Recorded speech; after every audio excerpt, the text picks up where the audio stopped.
Hello guys, দেখো আমি শিবরাত্রি করলাম, সন্ধ্যাবেলা আমি শিবনাথের ঢাল দিলাম।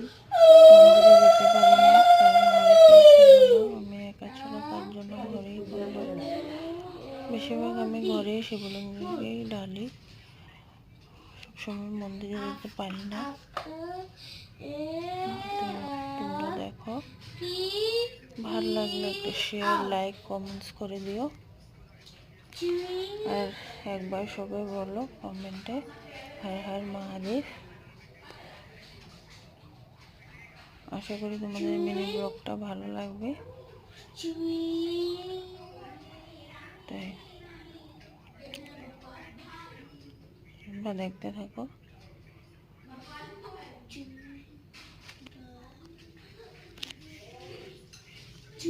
অনেক আস্তে আস্তে হচ্ছে কারণ সকাল থেকে উপোস ছিলাম, তাই শরীরে আর এনার্জি ছিল না, কিন্তু ঠাকুরের নামে ছিলাম, তাই সারাদিন কোনো ক্লান্ত হয়নি। সন্ধ্যার সময় একটু গেছিলাম।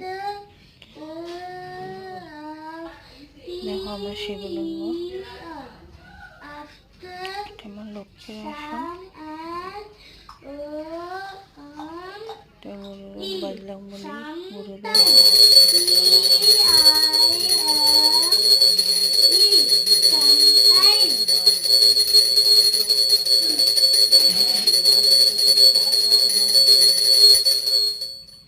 তোমরা একটু বলে দাও আমাকে শাড়িটা কেমন লাগছিল, কারণ আমি শাড়িটা অনেক কম পরি।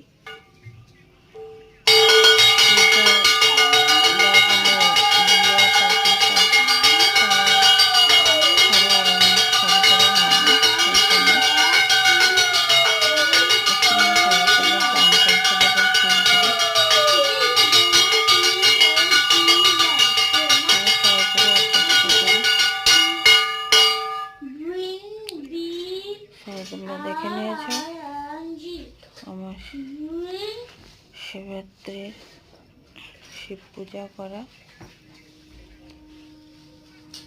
আমার পূজা শেষ। তোমরাও সবাই একটু প্রণাম করে নিও দূর থেকে। সবাই ভালো থেকো, মহাদেবকে বলবো সবাইকে ভালো রেখো, সুস্থ রেখো। শিবের পূজা করলাম, কিন্তু আমার স্বামী বাড়িতে নেই, ও অ্যাকচুয়ালি বাইরে কামে। এনিওয়েজ, বাই বাই, সবাই ভালো থেকো, সুস্থ থেকো, আবার দেখা হবে।